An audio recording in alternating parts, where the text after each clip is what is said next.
Welcome back, fellow viewers, to our YouTube channel.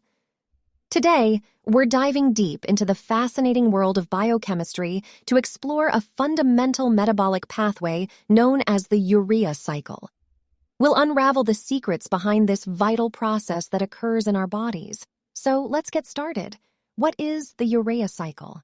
The Urea Cycle, also called the Ornithine Cycle, is a critical metabolic pathway that takes place primarily in our liver.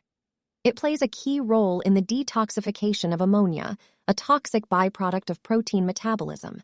This cycle ensures that harmful ammonia is converted into a less toxic and more water-soluble compound called urea. Step 1. The urea cycle commences in the mitochondria, where ammonia is combined with carbon dioxide to form carbamoyl phosphate. This reaction is catalyzed by the enzyme Carbamoyl Phosphate Synthetase I. Step 2. The carbamoyl phosphate is then transported to the cytosol of the liver cell, where it interacts with ornithine, leading to the formation of citrulline. This process is facilitated by the enzyme Ornithine Transcarbamylase. Step 3. Citrulline exits the cytosol and re-enters the mitochondria. There, it reacts with aspartate to form argininosuccinate, with the help of the enzyme argininosuccinate synthase. Step 4.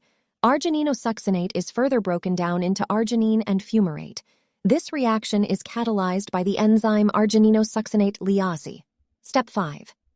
In the final step of the urea cycle, arginine is hydrolyzed to yield urea and ornithine.